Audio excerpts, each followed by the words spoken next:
Hello friends, welcome to my academy. Friends, आज की इस क्लास में आपके सीटेट के एग्जाम के लिए सीडीपी के कुछ प्रीवियस ईयर क्वेश्चन पर देखने वाले हैं जो कि आपके एग्जाम के लिए इंपॉर्टेंट होने वाला है। तो चलिए देखते हैं आज के क्वेश्चन। आज की आपकी क्लास 7th है, इसके पहले की 6 क्लासेस कंप्लीट हो चुकी है। तो अगर आपने वो क्लासेस नहीं देखी तो चैनल के प्लेलिस्ट में आपको सारी क्लासेस मिल जाएंगी।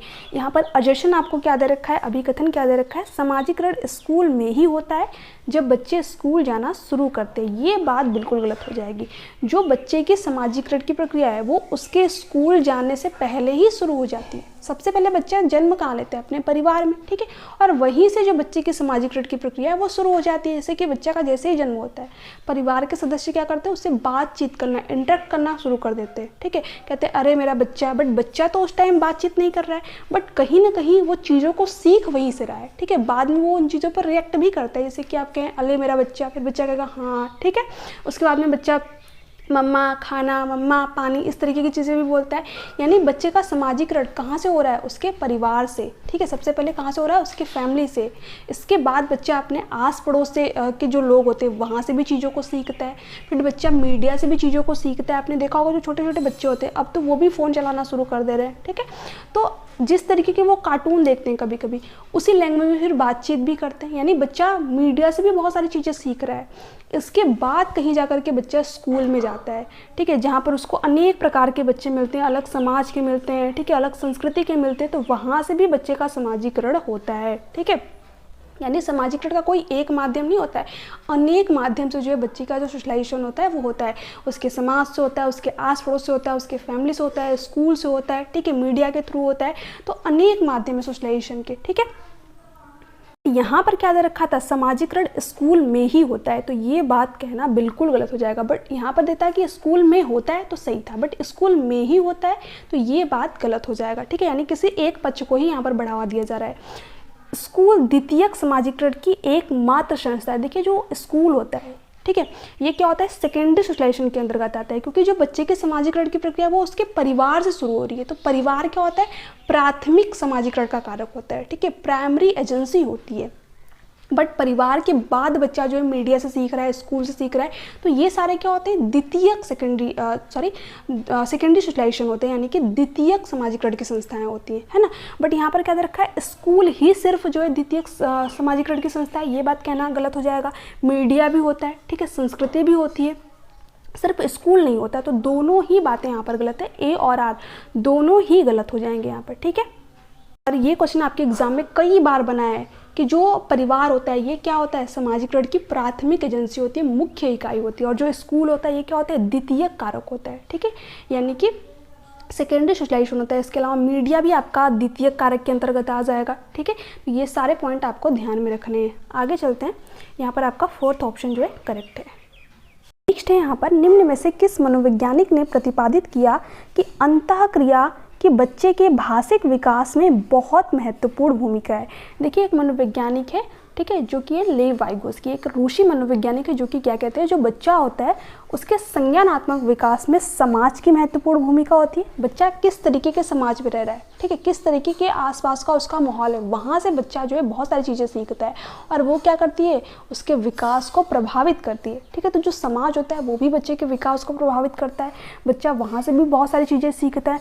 इसके साथ साथ जो संस्कृति होती है, जो बच्चे की कल्चर होती है, जैसे कि मान लीजिए आपकी संस्कृति में जो है कुछ चीज़ें सही हो सकती हैं बट वही चीज़ें किसी और की संस्कृति में गलत हो सकती हैं। तो बच्चा जिस प्रकार की संस्कृति में रह रहा है वो उन्हीं चीज़ों को फॉलो करता है ना। तो वो भी उसके विकास को प्रभावित करती है। इसके साथ साथ जो बच्चे की लैंग्वेज होती है, जो बच्चे की भाषा होती है, वो भी उसके संज्ञानात्मक विकास को प्रभावित करती है। यानी जो बच्चे का संज्ञानात्मक विकास होता है उसको 3 चीज़ें प्रभावित करती हैं, सोसाइटी, कल्चर और लैंग्वेज, ठीक है। तो इसकी बात किसने की थी, लेव वाइगोस्की ने। ये क्या कहते हैं, बच्चा इंटरेक्ट करके चीज़ों को सीखता है, अंतःक्रिया करके चीज़ों को सीखता है। बच्चा क्या करता है, समाज से इंटरेक्ट करता है, ठीक है, वहाँ से क्या करता है, वो चीज़ों को सीखता है, बातचीत करता है लोगों से, ठीक है। तो इसकी बात कौन करते हैं, लेव वाइगोस्की। अब देखिए यहाँ पर दो वर्ड आपको देखने को मिले थे, एक अंतःक्रिया जब भी इंटरेक्शन की बात हो और जब भी भाषाई विकास की बात हो। यहाँ पर देखिए दो चीज़ें आपको और देखने को मिल सकती है, एक सामाजिक विकास और एक सांस्कृतिक विकास। ठीक है, तो यहाँ पर अभी तो आपको ये लैंग्वेज वाला देखने को मिला, भाषाई विकास। ठीक है, बट यहाँ पर इन्होंने तीन चीज़ों की बात की है। यहाँ पर आपको सांस्कृतिक विकास की बात हो या फिर सामाजिक विकास की बात हो तो उस केस में आप जाइएगा लेव वाइगोस्की के साथ में, क्योंकि इन तीनों चीज़ों की बात किसने की है, लेव वाइगोस्की ने। ठीक है, तो यहाँ पर आपका सेकंड ऑप्शन जो है राइट आंसर हो जाएगा।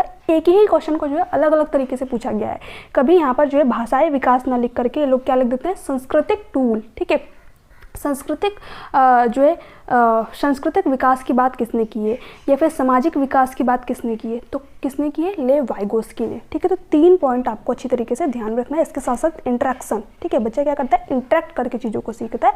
तो यहाँ पर आपका सेकंड ऑप्शन राइट आंसर हो जाएगा। जीन प्याजे ने देखिए संज्ञानात्मक विकास की 4 अवस्थाएं बताई हैं। इसके बारे में हम लोग डिटेल में पढ़ेंगे जब हम लोग इनसे रिलेटेड जो आपकी थ्योरी होती है उसको कंप्लीट पढ़ लेंगे, तो वो मैं अलग से आप लोगों को एक नेक्स्ट क्लास में कराऊंगी।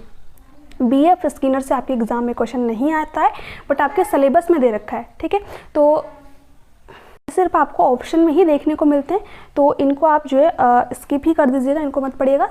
3-4 मनोवैज्ञानिक है जो कि आपके एग्जाम के लिए इंपॉर्टेंट है, एक जीन प्याजे, लेव वाइगोस्की, लॉरेंस कोलबर्ग और हार्वर्ड गार्डनर। ठीक है, बाकी BF स्किनर, थॉर्नडाइक वगैरह से आपके एग्जाम में क्वेश्चन नहीं आता है, बट आपके सिलेबस में है।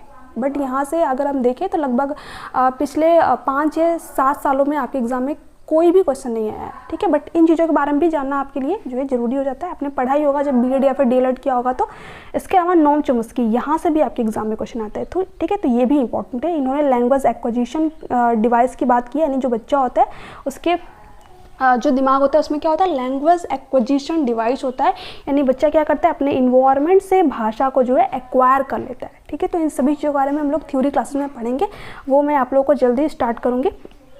ठीक है, तो यहाँ पर हमें किसकी बात करनी थी, लेव वाइगोस्की, क्योंकि हमें यहाँ पर भाषाई विकास और इंटरेक्शन 2 वर्ड जो है मिल गए हैं, तो यहाँ पर सेकंड ऑप्शन आपका करेक्ट है। ओके, इसके अलावा आप में से कुछ अभ्यर्थियों का नोट्स से रिलेटेड डाउट था, तो देखिए जो आपके नोट्स है वो कम्प्लीटली प्रिपेयर हो चुके हैं, जिन पे कि बहुत टाइम से मेहनत चल रही थी, जिसको मैंने खुद टाइप करके बनाया है।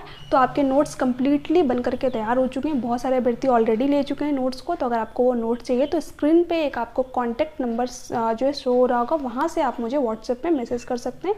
बहुत ही कम प्राइस में आपको वो नोट्स अवेलेबल हो जाएंगे। ठीक है, और आज की वीडियो में मैं आप लोगों को लास्ट में नोट्स का डेमो भी शेयर कर दूंगी।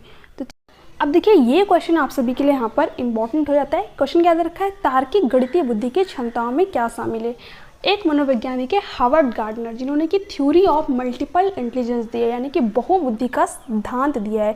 जिन्होंने कितने प्रकार की बुद्धि की बात की है, 8 प्रकार की, और जिन्होंने 8 प्रकार की जो बुद्धि दी है वहीं से आपके एग्जाम में क्वेश्चन आता है। ठीक है, अभी जो रिसेंट एग्जाम हुआ है 7 जुलाई को, वहाँ से आपके एग्जाम में क्वेश्चन आया था, जो इन्होंने प्रकृतिवादी बुद्धि बताई है। ठीक है, जो 8 प्रकार है उसमें एक टाइप आपका आता है प्रकृतिवादी बुद्धि। ठीक है, और वहाँ से आपके एग्जाम में भी रिसेंट एग्जाम में क्वेश्चन बना था। तो हार्वर्ड गार्डनर आपके एग्जाम के लिए इंपॉर्टेंट है। सिर्फ इसमें आपको इतना ही पढ़ना है कि जो इन्होंने 8 प्रकार की बुद्धि दी है उसके बारे में पढ़ना है। इसके अलावा जो इनकी क्रिटिसिज्म हुई है, जो आलोचनाएं हुई हैं, उसके बारे में पढ़ना है। सिर्फ इतना ही पढ़ना है। ठीक है, बाकी 1-2 चीज़ें और है जहाँ से आपके एग्जाम में रेयर केस में क्वेश्चन बनता है, बट फिर भी मैं आप लोगों को वो चीज़ें करा दूंगी जब मैं थ्योरी क्लासेस आपको कराऊंगी। ठीक है, तो अभी देखिए यहाँ पर क्वेश्चन क्या बना हुआ है। ज़्यादातर जो क्वेश्चन होते हैं जो उन्होंने 8 प्रकार बताया वहीं से बनते हैं। तार्किक गणितीय बुद्धि की क्षमताओं में क्या शामिल है ना। अब देखिए जो इन्होंने तार्किक गणितीय बुद्धि दी है उसके बारे में यहाँ पर पूछ रखा है। फर्स्ट ऑप्शन क्या दे रखा है, छवियों में हेर फेर, ग्राफिक कौशल और स्थानिक तर्क, कुछ भी जिसमें 2 से अधिक आयाम शामिल होंगे। देखिए जब भी ग्राफिक कौशल की बात की जाए, ठीक है, या फिर जो है छवियों में हेर फेर की बात की जाए, स्थानिक तर्क की बात की जाए, यानी स्थान की समझ। ठीक है, स्थानिक तर्क का मतलब जैसे कि जो लोग घर के नक्शे वगैरह डिज़ाइन करते हैं उनके अंदर क्या होती है, प्रॉपर स्थान की समझ होती है कि कहाँ पर जो है किचन होगा, कहाँ पर रूम होगा, ठीक है, कहाँ पर बाथरूम होगा। तो इस तरीके की चीज़ें किसके अंदर होती है, जो लोग घर के नक्शे वगैरह डिज़ाइन करते हैं, जिनके पास स्थान की समझ होती है कि कहाँ पर कौन सी चीज़ होगी।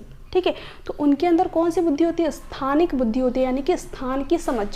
ठीक है, जैसे जो लोग मूर्ति वगैरह डिज़ाइन करते हैं तो उनको भी पता होता है कि किस तरीके से जो है मूर्ति को डिज़ाइन करता है। ठीक है, तो इनके अंदर क्या होती है, स्थानिक तर्क बुद्धि होती है, स्थान की समझ होना। ठीक है, कि कहाँ पर कौन सी चीज़ें जो है फिट करनी है, छवि में किस तरीके से हेर फेर करना है। तो ये चीज़ें अपने माइंड में बैठा लीजिएगा। जब भी छवि में हेर फेर की बात हो, ठीक है, स्थान की समझ की बात हो, तो वहाँ पर क्या होगा, स्थानिक बुद्धि की बात हो रही होगी। ठीक है, यहाँ पर दे रखा है स्थानिक तर्क, तो इसलिए ये आपका तार्किक गणितीय बुद्धि में नहीं आएगा। ठीक है, तर्क देख के ये मत सोचिएगा कि तार्किक गणितीय बुद्धि में आएगा, नहीं, स्थानिक तर्क की बात हो रही है, स्थान की समझ की बात हो रही है, तो ये आपका यहाँ पर नहीं होगा। बाकी इस ऑप्शन को तो आप देखते ही पहचान जाएंगे। लय, ताल, स्वर, माधुर्य के प्रति संवेदनशीलता, यानी लय, स्वर, ठीक है, ताल का एक अच्छा कॉम्बिनेशन, ये किसके पास होगा, जिनके अंदर संगीतमय बुद्धि होगी। ठीक है, जैसे कि सोनू निगम जी हो गए, अरिजीत सिंह जी हो गए, ठीक है, इसके अलावा लता मंगेशकर जी हो गई। तो ये लोग क्या करते हैं, इनके पास क्या होता है, संगीतमय बुद्धि है, इनके पास एक अच्छा जो है लय का, सुर का, ताल का अच्छा कॉम्बिनेशन है। ठीक है, मधुर आवाज़ है इन लोगों की, तो इनके अंदर क्या होगी, संगीतमय बुद्धि होगी, इनको पता है कि कहाँ पर किस तरीके के जो है लय यूज़ करना है। ठीक है, तो इनके अंदर कौन सी बुद्धि होगी, संगीतमय बुद्धि होगी, तो ये भी ऑप्शन नहीं होगा। विशिष्ट पिचों, स्वरों और लय के बीच अंतर करना, जिसे पहचानने में अन्य लोग चूक सकते हैं। बिल्कुल सही बात है, यही चीज़ मैंने अभी आप लोगों को बताई कि इनको सारी चीज़ें पता होती है, किस तरीके का जो लय, ताल, ठीक है, सुर का कॉम्बिनेशन बैठाना है। तो ये किसके अंदर होगी, जिसके अंदर संगीत में बुद्धि होगी, तो ये भी आपका यहाँ पर नहीं होगा। तो 3 ऑप्शन तो आपके यहाँ से हो गए बाहर। यहाँ पर एक ही ऑप्शन बचता है 4th वाला, पूर्व ज्ञान के आधार पर वर्गीकरण करना, पैटर्न पहचाना और विचारों के बीच संबंध बनाना। ये कब कर पाएंगे, जब आप तार्किक गणितीय बुद्धि के जो है व्यक्ति होंगे, यानी कि पैटर्न को आप कब पहचान पाएंगे, जैसे कि आपको दे देता है 2, फिर 4, फिर 6, फिर 8, तो इस पैटर्न को आप कब पहचान पाएंगे, जब आप तर्क कर पाएंगे। ठीक है, यानी जब भी पैटर्न की बात हो, जैसे कि रीजनिंग जब पढ़ते हैं तो उसमें क्या होता है, एक पैटर्न बैठाया जाता है, तो क्या आप इसको स्थान की समझ से कर सकते हैं, बिल्कुल नहीं, आपको प्रॉपर उस चीज़ के बारे में लॉजिक करना पड़ेगा, तर्क सोचना पड़ेगा। ठीक है, ऐसे रीजनिंग में बहुत सारे क्वेश्चन मिलते हैं, तो आपको क्या करना पड़ता है, वहाँ पर तर्क करना पड़ता है। इसके अलावा कि पहले जो चीज़ें आपने पढ़ी होती है उससे रिलेट करके आप इन चीज़ों का तर्क बैठाते हैं, है ना। तो इस व्यक्ति के अंदर कौन सी बुद्धि होगी, तार्किक गणितीय बुद्धि होगी, है ना। तो 4th ऑप्शन आपका यहाँ पर राइट आंसर हो जाएगा, यानी विचारों के बीच में एक संबंध बैठाना। ठीक है, तो ये चीज़ आपको अच्छे से पता होनी चाहिए। तो 4th ऑप्शन आपका करेक्ट है। बाकी जब मैं हार्वर्ड गार्डनर की थ्योरी कंप्लीट कराऊंगी तो उसमें कोई भी आपको डाउट नहीं होने वाला है, आप कंप्लीटली उस चीज़ को समझ जाएंगे। अब देखिए यहाँ पर क्वेश्चन क्या है, अजेशन और रीजन वाला फिर से क्वेश्चन है।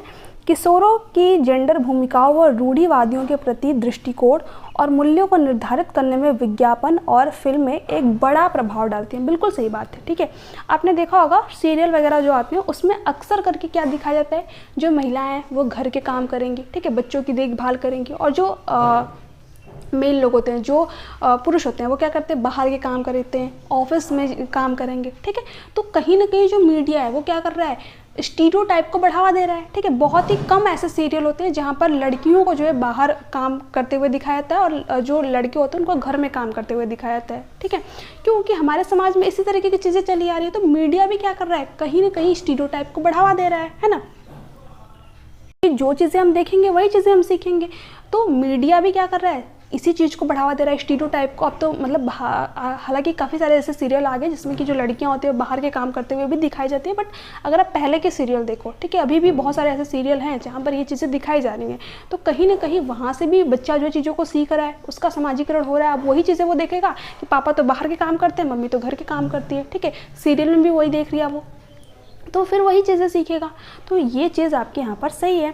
मीडिया समाजीकरण की एक प्रभावशाली प्राथमिक संस्था है, ये बात बिल्कुल गलत हो जाएगी। मैंने फर्स्ट क्वेश्चन में ये चीज़ आप लोगों के साथ में डिस्कस की थी कि मीडिया क्या होती है, द्वितीयक संस्था होती है। प्राथमिक समाजीकरण कहाँ से होता है बच्चे का, उसके परिवार से। ठीक है, तो कभी भी मीडिया प्राथमिक समाजीकरण की संस्था नहीं हो सकती। सबसे पहले तो बच्चा परिवार से ही सीख रहा है ना, उसके बाद वो मीडिया में सीख रहा है।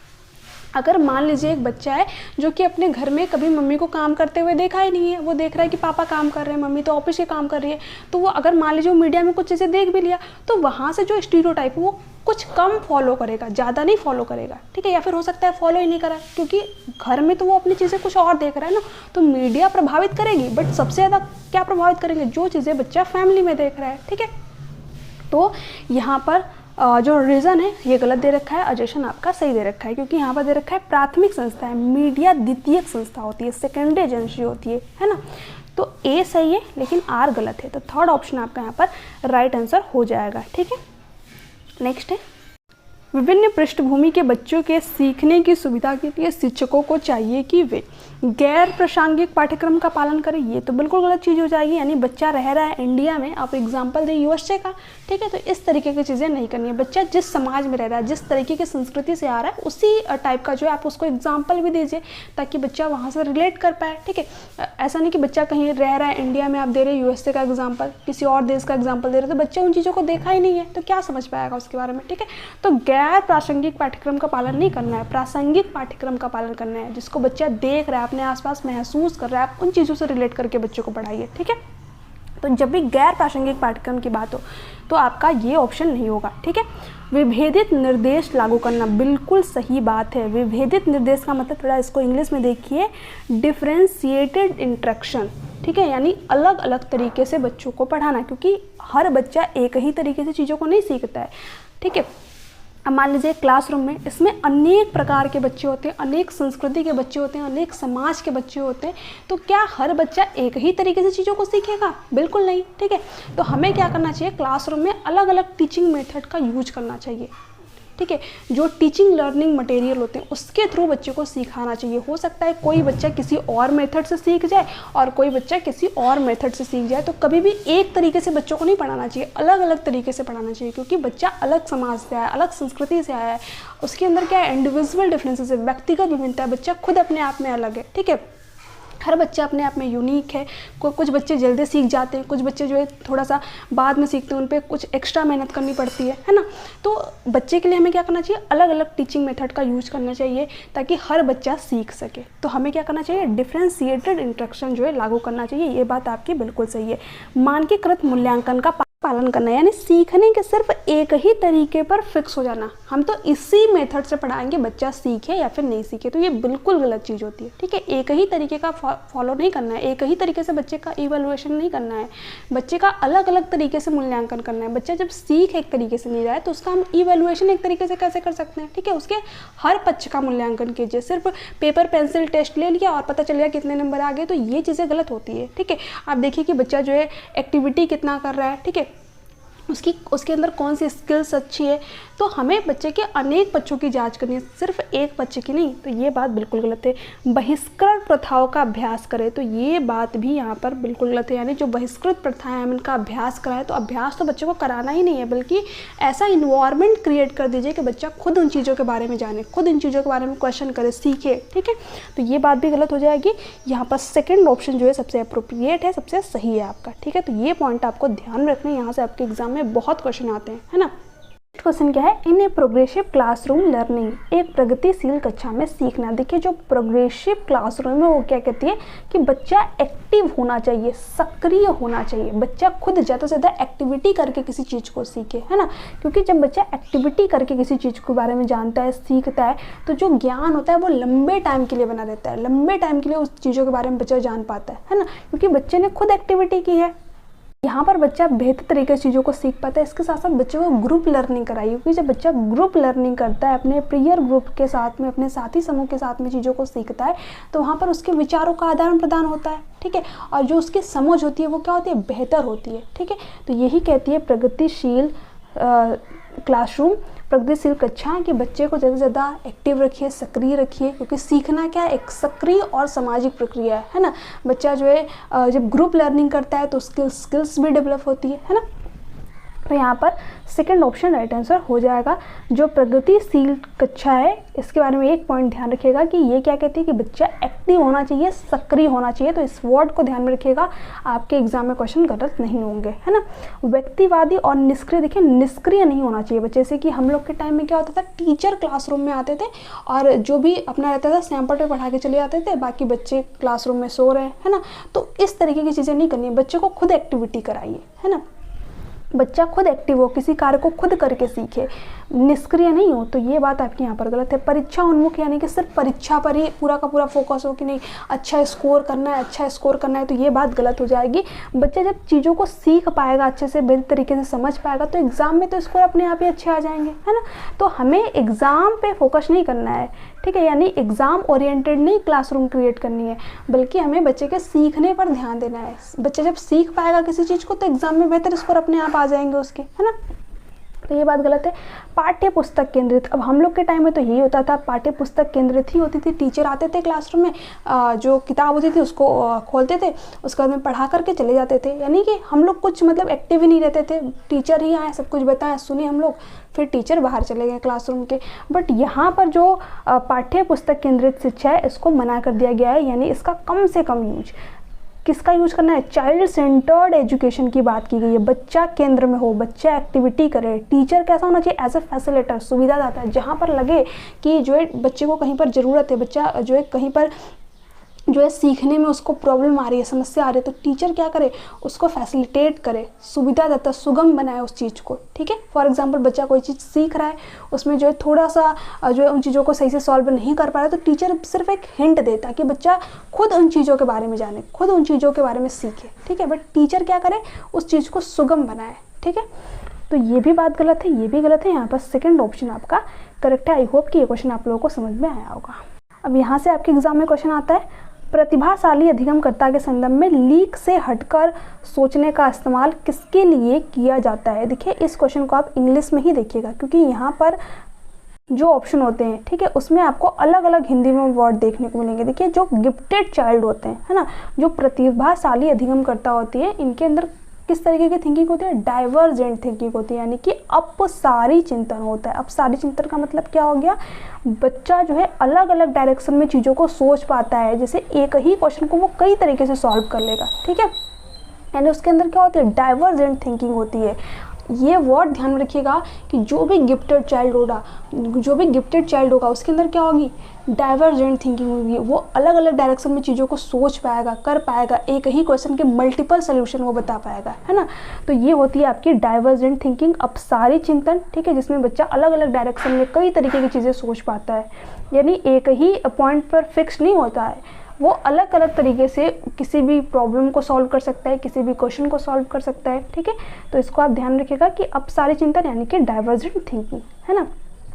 यहाँ पर देखिए, अभिसारी सोच क्या होता है, यानी कि कन्वर्जेंट थिंकिंग क्या होती है?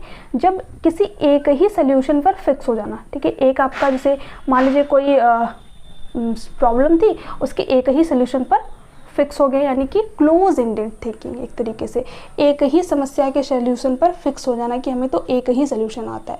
तो ये आपका जो है जो गिफ्टेड चाइल्ड होते हैं उनके अंदर नहीं होता है। उनके अंदर क्या होता है? डाइवर्जेंट थिंकिंग होती है, वो कई डायरेक्शन में सोचते हैं। आप यहाँ पर इमेज में देख सकते हैं। तो यहाँ पर फोर्थ ऑप्शन करेक्ट आंसर हो जाएगा। अब आज का लास्ट क्वेश्चन, इसके बाद में मैं आप लोगों को नोट्स का डेमो शेयर करूंगी। पठन वैफल्य मुख्यतः किसके चुनौती से संबंधित है? देखिए, जो इस टाइप के क्वेश्चन होते हैं आप कोशिश कीजिएगा कि इसको जो है इंग्लिश में एक बार जरूर देख लीजिए। डिसलेक्सिया क्या होता है? ये आपका लर्निंग डिसऑर्डर होता है ना। अब बच्चे को इसमें क्या होता है? पढ़ने में प्रॉब्लम आती है। ठीक है, लिखने में तो आपका डिस्ग्राफिया में आता है। देखिए, जो रीडिंग डिसऑर्डर होता है, यानी कि बच्चे को क्या होता है? पढ़ने में से जो वर्ड होते हैं, इस बच्चे को क्या देख सकते हैं? बी को वो डी पढ़ सकता है। ठीक है, इसके अलावा 12 को वो 21 पढ़ सकता है। तो जो वर्ड होते हैं उसको उल्टा एक तरीके से मिरर इमेज दिखाई देते हैं बच्चे को, है ना। तो डिसलेक्सिया क्या होता है? एक रीडिंग डिसऑर्डर होता है, यानी कि बच्चों को चीज़ें पढ़ने में समस्या आती है। आप यहाँ पर इमेज में भी देख सकते हैं, जो वर्ड होते हैं थोड़े से उल्टे पुल्टे बच्चों को दिखाई देते हैं। ठीक है, ये उसके ब्रेन में ही इस तरीके की जो है चीज़ें मतलब कह लीजिए कि होती हैं, मतलब तंत्रिका जो तंत्र होता है उसमें ही ये चीज़ें पहले से ही मतलब होती हैं। प्रकार का एक रीडिंग डिसऑर्डर होता है, जो कि आपने एक मूवी देखी होगी तारे ज़मीन पे, तो उसमें जो ईशान अवस्थी थे उनको भी यही वाली प्रॉब्लम थी डिसलेक्सिया की। ठीक है, तो अगर आपने वो मूवी देखी होगी तो आप यहाँ पर रिलेट कर पा रहे होंगे। तो यहाँ पर आपका सेकंड ऑप्शन करेक्ट है। फ्रेंड्स, ये था आपका आज का लास्ट क्वेश्चन। अब मैं आप लोगों को नोट्स का यहाँ पर डेमो थोड़ा सा शेयर कर देती हूँ। तो फ्रेंड्स, ये आपके सीटेट सीडीपी के नोट्स हैं, जिनको कि मैंने खुद डिज़ाइन किया हुआ है। ठीक है, आप यहाँ पर देख सकते हैं। तो अगर आपको ये नोट्स चाहिए तो आप मुझे इस नंबर पे मैसेज कर सकते हैं। बाकी आप देख सकते हैं कि नोट्स को मैंने खुद टाइप करके बनाया है और बहुत ही इजी वे में आपको सारी चीज़ें समझ में आ जाएंगी। और ऐसे मैंने डिज़ाइन किया हुआ कि आपको अदर सब्जेक्ट की जो पेडागॉजी है उसमें भी आपको ये नोट्स हेल्प करेंगे। ठीक है, आपको यहाँ पर सारी चीज़ें मिल जाएंगी, ग्रोथ, डेवलपमेंट, शुरू से बिल्कुल सारी चीज़ें मैंने इसमें इंक्लूड की है। आपको अगर आप इस नोट्स को अच्छे तरीके से रीड कर लेते हैं तो मुझे नहीं लगता कि इस नोट्स के बाहर आपको एक भी क्वेश्चन देखने को मिलेंगे। ठीक है, तो अगर आपको ये नोट्स चाहिए तो आप मुझे इस नंबर पे जो है मैसेज कर सकते हैं। तो चलिए मिलते हैं नेक्स्ट क्लास में, तक के लिए bye bye, take care, thanks for watching.